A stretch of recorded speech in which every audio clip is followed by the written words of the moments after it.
Hello everyone, welcome to Prabhakar Maths Academy. आज हम class 12th के लिए इंटीग्रेशन पढ़ेंगे, इंटीग्रल कैलकुलस पढ़ेंगे। तो आज का हमारा टॉपिक है इंटीग्रल। ठीक है, तो जो डेरिवेटिव यदि पढ़ रखे हो तो उसके लिए काफ़ी इजी होगा, अदरवाइज दिक्कत में आ जाओगे। तो इंटीग्रल कैलकुलस का ज़रूरत क्यों पड़ा, सबसे पहले ये जान लें, तभी तो इसके बारे में आगे पढ़ेंगे। तो आप बताओ कि अगर कोई भी फंक्शन हो उसका हम डेरिवेटिव निकालते हैं, सपोज एक्स स्क्वायर का डेरिवेटिव निकालते हैं तो 2x आता है, पहले भी पढ़े हो। तो एक्स स्क्वायर का डेरिवेटिव 2x आया तो क्या इस 2x को पुनः एक्स स्क्वायर में लाया जा सकता है? आखिर इंटीग्रल का ज़रूरत क्यों पड़ा? तो इसी 2x को एक्स स्क्वायर में लाने के लिए इंटीग्रल का ज़रूरत पड़ा। ठीक है, तो इसको हम इंटीग्रल बनाते हैं। ठीक है, तो इस एक्स स्क्वायर का डेरिवेटिव जो 2x है, लेकिन 2x का जो फंक्शन है उसको पुनः एक्स स्क्वायर में लाने के लिए इंटीग्रल का ज़रूरत पड़ा। ये दो प्रकार का इंटीग्रल होता है। ठीक है, एक होता है फर्स्ट इनडिफिनिट और सेकंड होता है डिफिनिट।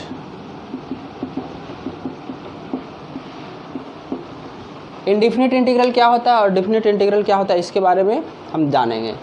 तो अगर कोई फंक्शन हो दिया हुआ एक्स स्क्वायर सपोज और उसका डेरिवेटिव 2x हो, तो इस 2x को पुनः एक्स स्क्वायर में लाने के लिए हम लोग इनडिफिनिट इंटीग्रल का उपयोग करते हैं। ठीक है, यानी कि जो फंक्शन दिया हुआ था उसका डेरिवेटिव जो भी आया, उस डेरिवेटिव का जो वैल्यू आया उसको पुनः उसी फंक्शन में लाने के लिए हम लोग इनडिफिनिट इंटीग्रल का उपयोग करते हैं, जिसमें लिमिट्स नहीं लगा हुआ होता है। और जो डिफिनिट इंटीग्रल होता है, जैसे हम कह लें एक सिंपल, कोई हमारे पास एक इस तरह से कार्टेशियन प्लेन है 2D में, तो एक ट्रायंगल है ABC नाम का, इसका एरिया फाइंड आउट करना हो तो आप इजीली वे में निकाल लोगे यदि ABC का वर्टेक्सेस मालूम हो तो। लेकिन यदि अगर वो ऐसा हो, हमारा पाराबोला हो सपोज दैट, एक इस तरह से और एक इस तरह से, दोनों के बीच जो इनक्लोज्ड एरिया हुआ उसका एरिया फाइंड आउट करना है, तो हम जनरल 9-10 में पढ़ के इसको नहीं निकाल सकते। तो इसके लिए हम डिफिनिट इंटीग्रल का यूज करते हैं। तो डिफिनिट इंटीग्रल का मेनली जो यूज होता है 2D और 3D में एरिया और वॉल्यूम निकालने के लिए, क्योंकि 12th में जो है लीनियर इंटीग्रल पढ़ना है, इसीलिए सिर्फ आपका 2D में ही रहेगा, 3D में नहीं रहेगा। 3D आपका आगे क्लास में जिसमें वॉल्यूम फाइंड आउट करना होगा उसमें होगा। तो ये जो हो गया इनडिफिनिट इंटीग्रल और डिफिनिट इंटीग्रल। ठीक है, तो हमने एक बार फिर से रिपीट करते हैं कि एक्स स्क्वायर नाम का कोई फंक्शन है, तो उसे डेरिवेटिव निकाल कर 2x आया, तो इस 2x को फिर से एक्स स्क्वायर में लाया जा सकता है या नहीं? तो लाया जा सकता है, जिसको इनडिफिनिट इंटीग्रेशन के थ्रू लाया जा सकता है उसे। ठीक है, इनडिफिनिट इंटीग्रेशन के थ्रू उसको हम ला सकते हैं। और जो लाने की प्रक्रिया है, किस प्रक्रिया से हम लाएंगे, उसे हम लोग इंटीग्रेशन कहते हैं। जैसे हम पढ़े थे कि डेरिवेटिव और डिफ्रेंशिएशन में क्या अंतर है, डेरिवेटिव और डिफरेंशिएशन। तो डेरिवेटिव का डिटेल तो जानते ही हो, और डिफरेंशिएशन जो था, डेरिवेटिव निकालने की प्रक्रिया था, एक मेथड था, यानी तो finding the method of derivative is called differentiation.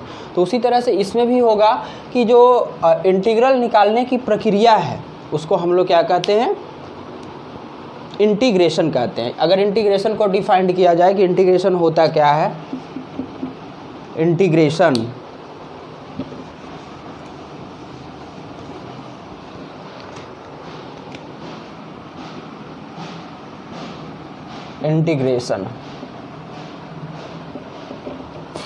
तो ये जो होता है आपका क्या होता है, इंटीग्रल निकालने की प्रक्रिया को क्या कहते हैं, इंटीग्रेशन कहते हैं। To finding the method of integral is called integration and it is also a reverse process of derivative. पहले ही फंक्शन से पता चल गया था कि ये क्या है, आपका इंटीग्रेशन क्या है, it is nothing but the inverse process of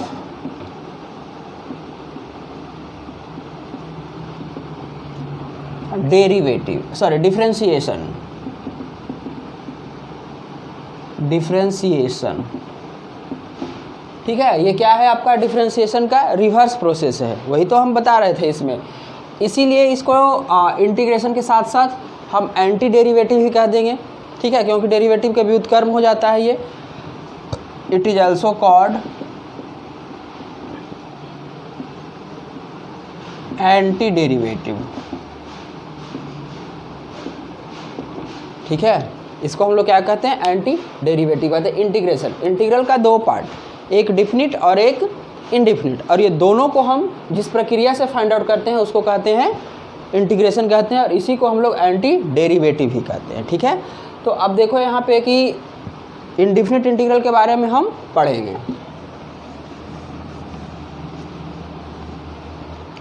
indefinite integral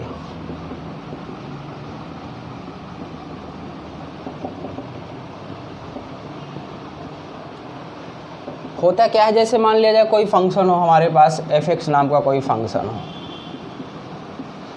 अब ये जो है हमारा ये सिंबल है, इंटीग्रेशन का सिंबल है ना। ऐसे जो s होता है इसको इस तरफ से खींच दो और इस तरफ से खींच दो थोड़ा, तो इस तरह से बन जाएगा, है ना। तो ये जो हो गया हमारा, ये सिंबल है किसका, इंटीग्रेशन का। और जिस फंक्शन का डेरिवेटिव इंटीग्रेशन निकालना हो उसके रेस्पेक्ट में d लगाना है। तो यहाँ पे x के रूप में वेरिएबल है तो dx लगेगा, अगर यहाँ पे t रहता तो यहाँ पे dt लगता। इस तरह से हम ये जो dx है ये डिपेंड करता है किस पे, ये फंक्शन में कौन सा वेरिएबल है उस पर, जो भी वैल्यू आए। तो ये जो फंक्शन हमारा होता है f(x) जो होता है इसको हम लोग कहते हैं इंटीग्रांड कहते हैं, और ये तो आपका dx लगेगा ही। जो भी वैल्यू आए इंटीग्रल जो भी वैल्यू आए उसे अभी फ़र्क नहीं पड़ रहा है, इसे हम लोग क्या कहेंगे, इसे इंटीग्रांड कहते हैं। ठीक है, और इसमें dx लगा हुआ रहेगा। ये क्या है हमारा, एक सिंबल है किसका, इंटीग्रेशन का सिंबल है। अब देखो इसमें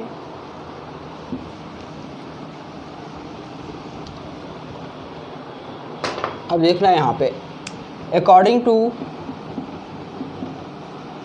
डिफिनीशन ऑफ इंटीग्रेशन, क्या कहता है इंटीग्रेशन, इसे समझना। तो जैसे मान लिया जाए हमारे पास x² नाम का कोई फंक्शन है, इसका डेरिवेटिव निकाल दें, कितना हो जाएगा, 2x हो जाएगा।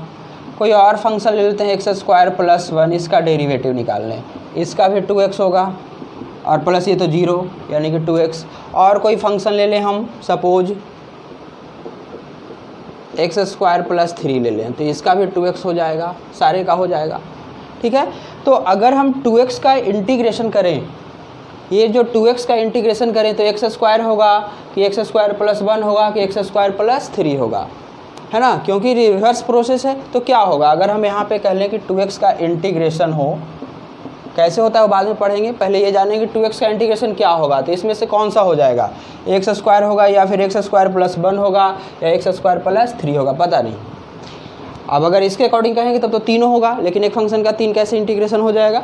तो x² का जो इंटीग्रेशन होगा, 2x का जो इंटीग्रेशन होगा x² होगा, और उसके यहाँ पे कहो तो प्लस में 0 है, और 0 1 3 कुछ भी हो सकता है, वैल्यू हो सकता है 4 5, कोई भी कांस्टेंट एक वेरिएबल कांस्टेंट हो जा सकता है। तो उसके जगह पे हम c लिख देते हैं, इसको हम लोग आर्बिट्री कांस्टेंट भी कहते हैं, आर्बिट्री कांस्टेंट या फिर इंटीग्रेशन कांस्टेंट, इंटीग्रेशन कांस्टेंट।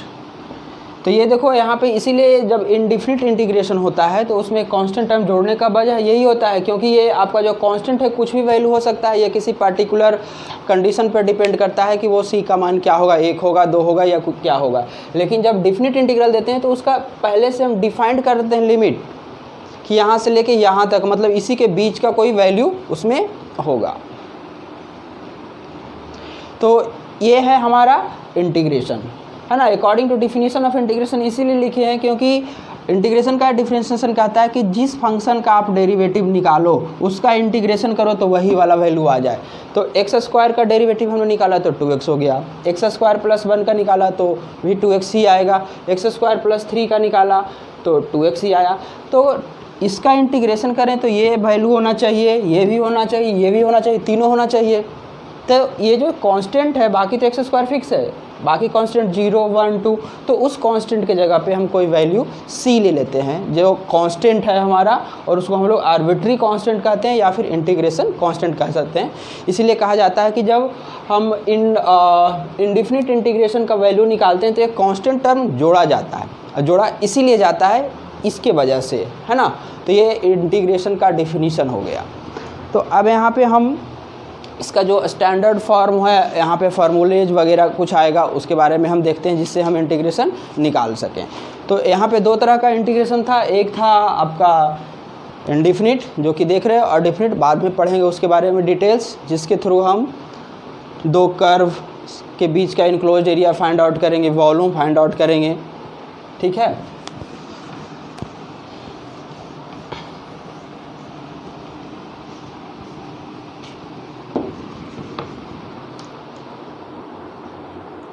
अब जैसे फार्मूला है, यहाँ पे जो फार्मूला है उसके लिए हम देख लेते हैं फार्मूलेज। अब जैसे एक नंबर में x to the power n का इंटीग्रेशन क्या होता है, तो सिंपल है, इसका जो इंटीग्रेशन होता है कोई भी फंक्शन हो तो उसके पावर में एक जोड़ देना होता है और जो भी वैल्यू है उससे डिवाइड कर देना होता है। और इस n का वैल्यू यहाँ पे कांस्टेंट भी जोड़ लेते हैं, और इस n का वैल्यू कभी भी 1 के बराबर नहीं होगा, सॉरी -1 कर लेते हैं, -1 के बराबर नहीं होगा। n does not equal to -1, वजह अगर -1 यहाँ कर देंगे तो ये 0 हो जाएगा, और ऊपर क्या हो जाएगा, 1 हो जाएगा ना, क्योंकि ये 0 हो जाएगा तो x टू दी पावर 0 हो जाएगा, तो यानी कि वैल्यू 1 और नीचे आपका 0, तो 1/0 टेंड्स टू इन्फिनिटी। इसी वजह से वो अपरिभाषित हो जाएगा, अनडिफाइंड हो जाएगा। तो n का जो वैल्यू होता है -1 नहीं होता। अगर यहाँ पे -1 करेंगे तो उसके लिए लॉगरिथम फंक्शंस आ जाएगा जो आगे दिखाते हैं। इसको आप प्रूफ भी कर सकते हो, एक प्रूफ कर देते हैं। हमने according to definition of integration की कोई भी फंक्शन का जब इंटीग्रेशन जो वैल्यू आता है वो क्या होता है, इसका डेरिवेटिव होता है। तो अगर ये डेरिवेटिव इसका करें तो ये वाला वैल्यू आना चाहिए, है ना। तो देखो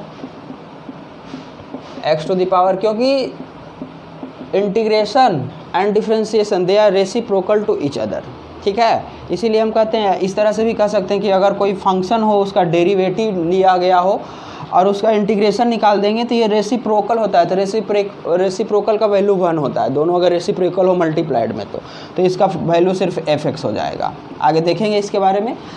तो यहाँ देखो, इसका डेरिवेटिव निकालें तो ये वैल्यू आना चाहिए, इसका इंटीग्रेशन ये तो इसका डेरिवेटिव ये होना चाहिए। तो इसका डेरिवेटिव निकालने, डेरिवेटिव का क्या रूल है कि जो कोफिशिएंट है उसको बाहर कर लो और फंक्शन जो है उसका डेरिवेटिव फाइंड आउट करो। तो इसमें कांस्टेंट कौन सा है, कोफिशिएंट ये, और इसका डेरिवेटिव निकालोगे तो जो डेरिवेटिव होता है x to the power n का वो क्या होता है, n x to the power n-1। तो यहाँ पे हो जाएगा ये n+1 n to x to the power n+1 और -1, ये कट गया और ये भी कट गया, यानी कितना आया, x to the power n आया। यानी कि इसका जब हम डेरिवेटिव निकालें तो ये आ गया, इसका मतलब ये सही है ना। इसी तरह से याद करने का ये तरीका भी है कि अगर आपको डेरिवेटिव याद है किसी फंक्शन का तो उसका इंटीग्रेशन भी आसानी से निकाला जा सकता है। दूसरा नंबर जैसे हम कह लें, दूसरा ये पहला था, यहाँ पे अगर हम -1 कर देंगे तो 1/x के रूप में आ जाएगा, यानी कि ऐसे 1/x। तो 1/x का जो डेरिवेटिव होता है वो लॉग होता है। यहाँ पे मोड इसीलिए लिखे हैं क्योंकि इसका वैल्यू निगेटिव नहीं करना है, पहले ही बोल रखे हैं, इसीलिए इसका वैल्यू पॉजिटिव होना चाहिए। और लॉग में निगेटिव नॉट डिफाइंड होता है। तो यहाँ पे कितना हो गया, ये log x। इसको भी देख सकते हो कि इसका डेरिवेटिव क्या ये होता है तभी सही है। तो log x का डेरिवेटिव कितना होता है, 1/x होता है। अगर तीसरा देख लें e to the power x, तो e to the power x का e to the power x ही होता है। तो इसका डेरिवेटिव निकालो, ये आ जाएगा e to the power x का e to the power x, और ये कांस्टेंट का 0 हो जाएगा। यहाँ तक दिख रहा है, वाह। तो ये 3 फार्मूला है, और भी बहुत सारे फार्मूला है, उसको देख लेते हैं हम 1 बाई 1 करके। जिसका ज़रूरत पड़ेगा प्रूफ करने का उसको हम कर लेंगे। अब चौथा नंबर a to the power x। तो a to the power x का होता है a to the power x बटा log a प्लस कॉन्स्टेंट। यहाँ पे नेचुरल बेसिस का ये लगा भी सकते हो, ये हिडन होता है, कोई ज़रूरत नहीं है इसको लिखने का, आप लिख भी सकते हो। तो इसका डेरिवेटिव निकालोगे ना तो ये आ जाएगा, जैसे a to the power x बटा log a का डेरिवेटिव निकालना है हमें। तो ये जो कांस्टेंट है 1/log a वो बाहर हो जाएगा, और इसका निकालेंगे a to the power x का डेरिवेटिव क्या होता है, a to the power x into log a होता है। तो ये कट गया तो a to the power x आ जाएगा, है ना। उसी तरह से 5वां देखेंगे sin x। साइन एक्स का इंटीग्रेशन हो जाएगा माइनस कॉस एक्स। इसका डेरिवेटिव देखो, कॉस एक्स का क्या होता है माइनस साइन एक्स, अब वो माइनस पहले से तो minus minus plus sine x कर देगा इसको। उसके बाद छठा कॉस एक्स का डेरिवेटिव इंटीग्रेशन होता है साइन एक्स। इसका डेरिवेटिव निकालोगे तो ये वैल्यू आ जाएगा, कांस्टेंट का 0 हो जाएगा। उसके बाद सेक स्क्वायर एक्स, जो जिसका डायरेक्ट निकल रहा है उसको हम लिख रहे हैं, बाकी सबको सब्स्टिट्यूशन मेथड के थ्रू हम निकालेंगे भी। तो सेक स्क्वायर एक्स का इंटीग्रेशन होता है tan x प्लस कोई कांस्टेंट, क्योंकि tan x का डेरिवेटिव क्या होता है सेक स्क्वायर एक्स होता है। अब है cosec square x into d x, इसका होता है माइनस कॉट एक्स प्लस सी, क्योंकि कॉट एक्स का डेरिवेटिव होता है माइनस कॉसेक स्क्वायर एक्स, और माइनस माइनस से क्या हो जाएगा प्लस हो जाएगा। उसके बाद है sec x into tan x, तो sec x into tan x का इंटीग्रेशन होता है सेक एक्स। अगर आपको डेरिवेटिव याद है तो इंटीग्रेशन याद करने में, फार्मूला याद करने में ज़्यादा परेशानी नहीं होगी। क्यों? क्योंकि देखो सेक एक्स का डेरिवेटिव हमें पता है sec x into tan x, तो इसका इंटीग्रेशन क्या हो जाएगा सेक एक्स। उसके बाद है cosec x into d x, cosec x into cot x, d x छूट गया है जिसमें लगा लेना है। इसका हो जाएगा minus cosec x plus c, इसका डेरिवेटिव होता है minus cosec x into cot x, तो माइनस माइनस प्लस हो जाएगा। 11 tan x into d x का हो जाता है log sec x plus c, या इसी को सेक को कन्वर्ट करोगे तो 1/cos होगा, फिर ऊपर जाएगा माइनस, जो कि लॉग के रूल से आगे आ जाएगा, तो minus log cos x plus C कह सकते हो। कोई एक याद रखना है, ये तो ऑटोमेटिक इसी से बन जाएगा ये।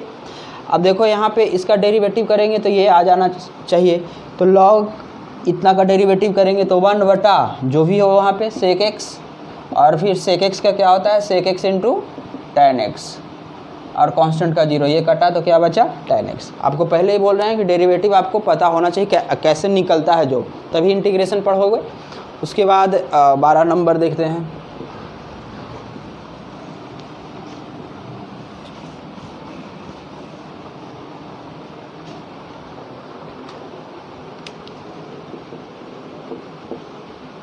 Cot x into d x का होता है लॉग साइन एक्स। उसी तरह से आप इसको भी करके देखोगे, लॉग साइन एक्स का ये आ जाएगा, क्योंकि लॉग का 1 साइन एक्स, लॉग का 1 जो भी यहाँ पे हो, तो साइन एक्स और साइन एक्स का कॉस एक्स, तो कॉस एक्स बटा साइन एक्स कॉट एक्स हो जाएगा।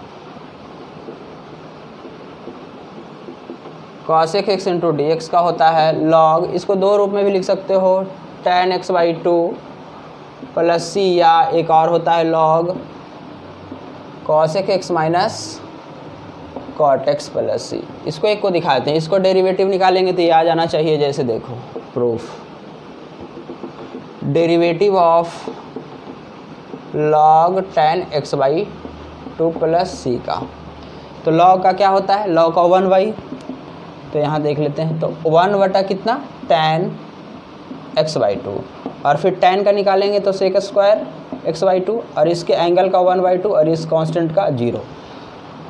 अब देखो 1/tan है तो कॉट होता है, और कॉट को हम लिख सकते हैं cos x बटा साइन एक्स, तो एंगल में x/2 है, और इस सेक स्क्वायर एक्स को 1/cos स्क्वायर x/2, और इस 2 को यहाँ पे ले आते हैं, ये तो कांस्टेंट हो गया, ये एक कट गया। अब देखो एक फार्मूला था ऐसा, 2 sin x into cos x is equal to sine 2x, है ना। अगर यहाँ पे एंगल आधा हो तो यहाँ भी एंगल आधा कर देंगे, यानी कि सिर्फ साइन एक्स हो जाएगा, तो इसका वैल्यू कितना हो जाएगा 1/sin x, और 1/sin x क्या होता है कॉसेक एक्स होता है। उसी तरह से दूसरा वाला भी प्रूफ कर सकते हो, कॉसेक एक्स का इंटीग्रेशन इस तरह से आपको दिख गया, इसका डेरिवेटिव करें तो ये आना चाहिए, है ना। आगे देखो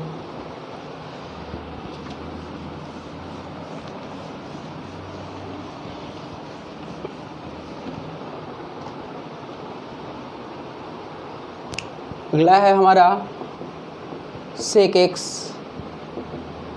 इंटू डी एक्स। इसी तरह से इसका भी लिख सकते हो कॉस के रूप में, कॉट के रूप में भी लिख सकते हो, और ऐसे भी लिख सकते हो कि log sec x plus tan x plus कोई कांस्टेंट, इसका डेरिवेटिव करोगे ये आ जाएगा। उसके बाद आगे 1/√1 minus x square into d x, इसका होता है साइन इन्वर्स एक्स। अब देखा जाए तो साइन इन्वर्स एक्स का डेरिवेटिव होता है 1/√1 minus x square. Cos inverse वाला रहेगा तो माइनस कर लेना है, 3 को दिखाएंगे।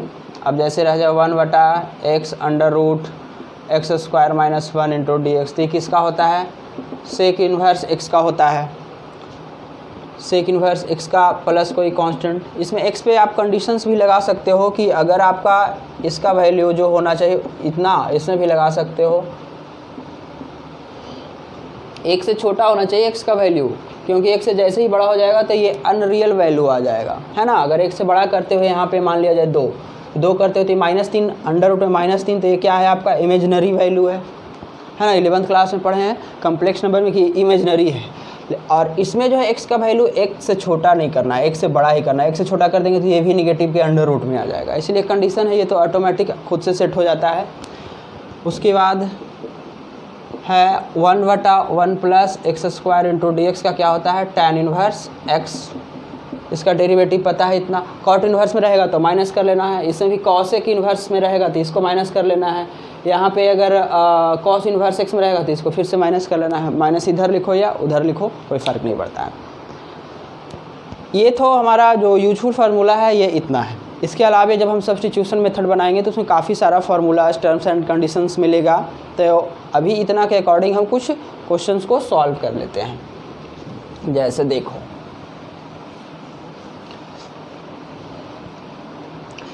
या 1-2 प्रॉपर्टीज़ है, प्रॉपर्टीज़ पढ़ने के बाद आसानी से बनेगा, तो थोड़ा प्रॉपर्टीज़ देख लेते हैं हम, या थ्योरम का हो या प्रॉपर्टीज़ का हो।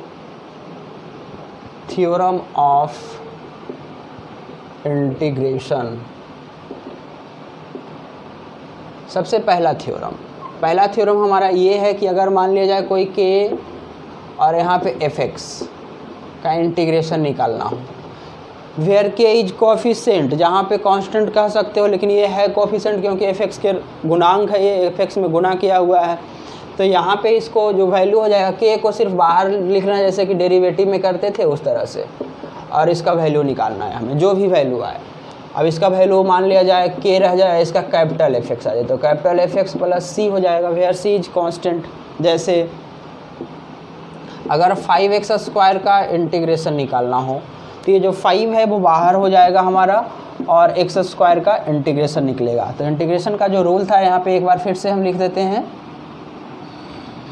कि x⁴n का जो इंटीग्रेशन होता है यहाँ पे दिख जाएगा x⁴n + 1 और बटा में n+1 और प्लस कोई कांस्टेंट c2 k2, कोई फ़र्क नहीं पड़ता है, अपने अकॉर्डिंग देख लेना है। +2 -2 यहाँ पे माइनस भी दे सकते हो, कोई फ़र्क नहीं पड़ता है। अकॉर्डिंग टू फंक्शंस आप उसको देखोगे कि मिनिमाइज कैसे होगा, उसके अकॉर्डिंग कभी कभी हम माइनस में दे देंगे।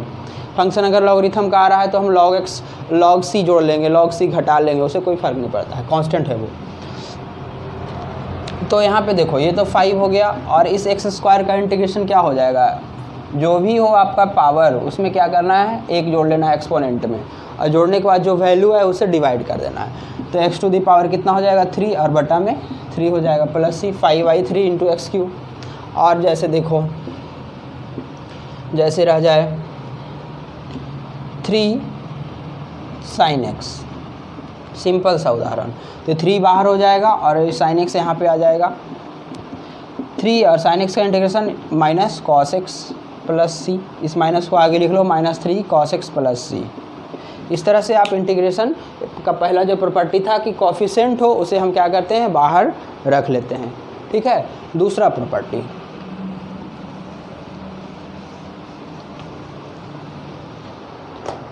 प्रॉपर्टी, हमारा सपोज एक फंक्शन हो, मान लिया जाए f1x, एक दूसरा हो f2x, एक तीसरा हो f3x, ये आपका लास्ट तक गया हो इस तरह से। ठीक है, यहाँ माइनस भी कर सकते हो, माइनस भी रह सकता है, कोई फ़र्क नहीं है। इसका इंटीग्रेशन निकालना है।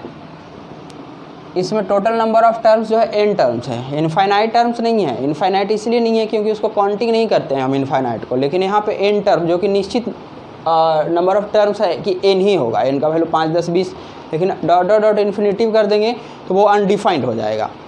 तो यहाँ पे देखो जब जितना भी फंक्शन हो ये सारा अलग अलग प्रकार का फंक्शन हो सकता है, सेम टाइप का फंक्शन होगा, जोड़ घटाव कर लेंगे हम, है ना। तो अगर जोड़ घटाव करने के बाद जो भी फंक्शन बचे उसको सबको अलग अलग करके इंटीग्रेशन निकाल सकते हैं। यानी कि यहाँ पे जो इंटीग्रेशन निकलेगा f1x का भी निकलेगा, अगर यहाँ प्लस है तो प्लस, माइनस है तो माइनस, f2x का भी निकलेगा। इसी तरह सारे का निकाल लोगे, लास्ट में fn का भी निकलेगा, जो भी वैल्यू है। जैसे एक एग्जांपल देखो, जैसे हम लिखते हैं इंटीग्रेशन i, जैसे कुछ भी मान सकते हो, हम i मानते हैं इंटीग्रेशन के रूप में। जैसे है x² प्लस 5x प्लस 2, ये इतना है। सारे को अलग अलग कर दो तो ये तो x² इंटू dx प्लस, इसमें करोगे तो 5 बाहर हो जाएगा ना पहला वाला रूल के, इसमें 2 बाहर हो जाएगा तो सिर्फ dx बचेगा। ठीक है, देखो dx का इंटीग्रेशन नहीं लिखा है, तो यहाँ पे देख लो dx का इंटीग्रेशन जो होता है वो x होता है। कैसे? क्योंकि यहाँ पे कुछ नहीं तो गुना में 1 है, तो x⁻0 लिखेंगे इसको, x⁻0, इसको इंटीग्रेशन का रूल लगाएंगे ये वाला, तो x⁻0 प्लस 1 बटा 0 प्लस 1 प्लस c, यानी x प्लस c हो जाएगा, है ना। तो इसी तरह से इसका अब निकालेंगे तो x³ प्लस 5, इसका x² 2 और प्लस 2 और dx का x प्लस कोई कांस्टेंट, इस तरह से निकाल सकते हैं हम इंटीग्रेशन। अगर डेरिवेटिव पढ़े हो तो काफ़ी आसानी से समझ में आएगा, नहीं तो फिर कॉम्प्लेक्स होता चला जाएगा। तीसरा थ्योरम जो मोस्ट इम्पॉर्टेंट थ्योरम है आपका, इसी पर इंटीग्रेशन जो है बहुत सारे डिपेंड करेगा कि जो जनरल फंडामेंटल जो इंटीग्रेशन निकालते हैं इस पे निकालते हैं। रोल नंबर तीसरा, इसको सुविधानुसार बहुत सारे लोग बहुत सारे तरीके से पढ़ाते हैं। जैसे देखो, मान लीजिए हमारे पास ऐसे हो कि इफ़ हमारे पास एक फंक्शन हो f(x) का, इसका इंटीग्रेशन आपका मान लिया जाए कैपिटल f(x) प्लस c है, देन यहाँ पे small f ax plus minus b का जब हम इंटीग्रेशन करेंगे तो ये सेम फंक्शन रहेगा f, लेकिन कैपिटल में हो जाएगा, capital f ax plus minus b और बट्टा में होता है a। अब देखो यहाँ पे ये वेरी इंपॉर्टेंट आपका थ्योरम है, इसी के थ्रू हम इंटीग्रेशन बहुत सारा निकालते हैं, कंफ्यूज नहीं होना है। जैसे हमारा कोई फंक्शन हो f(x) जिसका इंटीग्रेशन क्या हो, कैपिटल f(x) हो, मतलब मालूम हो हमें उसका इंटीग्रेशन, ठीक है, उसका इंटीग्रेशन डिफाइंड है। तो अगर इस तरह का फंक्शन हो तो उसका भी इंटीग्रेशन वही होगा, लेकिन इसमें ये देखना है कि जो वेरिएबल है उसके साथ जो गुना में किया हुआ है उससे डिवाइड कर देना है। इसको दूसरे रूप में भी बता देंगे हम। जैसे देखो एग्जाम्पल, अगर हम कहते हैं sin 2x का इंटीग्रेशन निकालो, तो देखो sin x का तो बताए हैं कि माइनस cos x, लेकिन sin 2x का नहीं बताए हैं। तो लेकिन होता है ना sin x का, तो sin 2x का भी होगा। तो sin 2x का क्या हो जाएगा, इसके अकॉर्डिंग देखो, अगर इतना बराबर इतना हो तब तो होता ही है sin 2x का, तो इस रूप में इसका ऐसे होगा। तो sin 2x का कितना हो जाएगा, माइनस cos 2x और बटा में देखो a से डिवाइड कर रहा है, मतलब जो वेरिएबल है उसके साथ गुना में, तो वेरिएबल यहाँ पे x है, x के साथ गुना में 2 है तो 2। इसको दूसरे रूप में ऐसे समझता है कि अगर कोई फंक्शन दिया गया हो ट्राइगोनोमेट्री फंक्शन, तो sin 2x का तो इसको मान लें कि x ही है, तो sin का cos होता है, सॉरी माइनस cos होता है, जो एंगल है रख दिए, और इसके एंगल के डेरिवेटिव से क्या करते हैं हम, भाग कर लेते हैं। जैसे और देखो, सिर्फ इसमें यही नहीं है, और भी हो सकता है ऐसा। देखो तो इस थ्योरम के अनुसार फिर जो डेरिवेटिव का भाग करने के अकॉर्डिंग है उसके अनुसार दोनों देख लेते हैं। तो अगर e⁻2x है तो e⁻2x है तो इसका तो e⁻2x ही रहेगा इसके अकॉर्डिंग। लेकिन उसके बाद क्या है कि जो वेरिएबल है उसके साथ जो गुना में उसे डिवाइड करना, तो वेरिएबल में x है उसके साथ गुना में 2 है। और इसको ऐसा समझें कि e⁻x का e⁻x ही होता है, और उसके बाद इसका जो पावर है जिसमें वेरिएबल लगा हुआ है उसका डेरिवेटिव से भागा दे देना है। तो 2x का डेरिवेटिव 2 होता है, 2 से डिवाइड कर देना है, हो गया। और भी इस पर एग्जांपल हम ले सकते हैं। जैसे मान लिया जाए tan 3x प्लस 5 है, तो tan का इंटीग्रेशन log sec x होता है, तो log sec x की जगह पे जो भी वैल्यू है 3x प्लस 5, और देखो इसके अकॉर्डिंग देखें तो इसमें जो क्या बोलें कि जो भी वेरिएबल हो उसके साथ जो गुना में हो उसका उससे भाग कर देना। तो इसका डेरिवेट 3 से भाग हो जाएगा, x के साथ गुना में 3 है। नहीं तो ऐसे भी समझें कि इसका डेरिवेटिव से भाग कर दें तो इसका डेरिवेटिव भी 3 ही होगा। तो लोग ये ज़्यादा प्रीफर करते हैं समझना कि जो एंगल है उसके डेरिवेटिव से हम डिवाइड कर लें, ठीक है। बट वो होता है इस थ्योरम के अकॉर्डिंग। तो आज का क्लास इतने ही, अगले दिन हम पढ़ेंगे। इसमें बहुत सारे मेथड्स हैं, आपका सब्स्टिट्यूशन मेथड है, पार्शियल फ्रैक्शन मेथड है, इंटीग्रेशन बाई पार्ट्स, ये सारे मेथड को पढ़ेंगे। और समय लगता है इसमें, इंटीग्रेशन बड़ा चैप्टर है, लेकिन कोशिश करेंगे कि शॉर्ट रूप में जल्दी समाप्त हो जाए। तो आज के लिए इतना ही, मिलते हैं अगले क्लास में।